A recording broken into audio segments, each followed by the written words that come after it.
Hello, my name is Frances and I'm passionate about the Royal Humane Society as it recognises human endeavour, the actions of individuals who act on behalf of others solely for the purpose of helping others. Here is a story of great bravery from 1881, which the Royal Humane Society recognised with a silver medal. To set the wider context, this was the year that Dr. Watson was introduced to Sherlock Holmes. The world's first electric trams entered into service near Berlin. The Natural History Museum opened in London, and Brahms's Academic Festival Overture premiered in Breslau. This story appeals to me as the events could happen to anyone, but it took a very special person to act as he did. So let's begin. On the 31st of January 1881, Miss Coates went out ice skating on Loch Derg, County Galway, whilst her sister and a gentleman named Lewis were walking on the ice close by.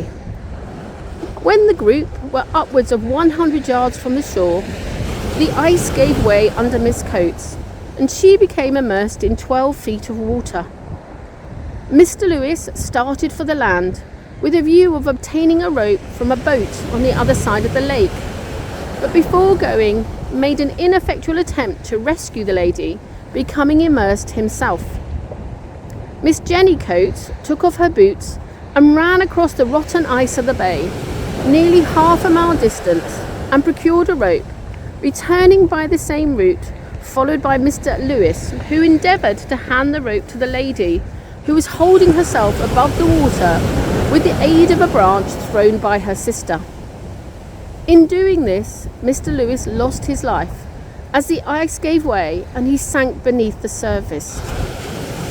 Miss Jenny Coates, nothing daunted, with great presence of mind, succeeded in getting the rope to her sister, but could do nothing more by herself, excepting to encourage her sister to hold on.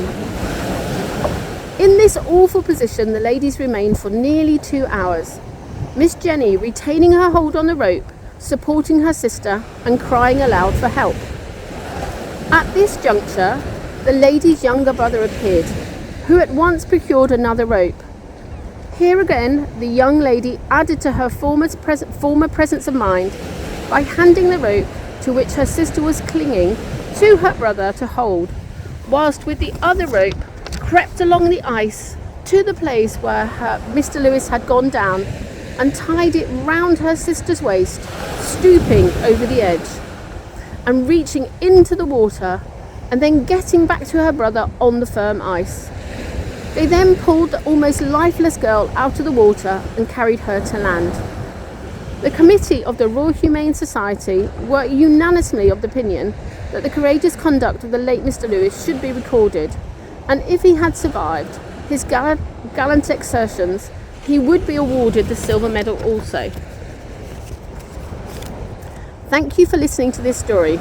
It is just one of thousands. We are encouraging people to become one of our governors.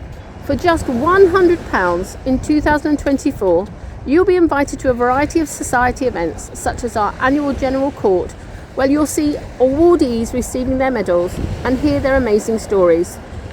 You'll also get a 250th anniversary certificate and an invitation to our special celebrations in St. Paul's Cathedral in September. If you'd like to find out more about the Society's work, do visit our website. Thank you for supporting us in any way that you can in our 250th year.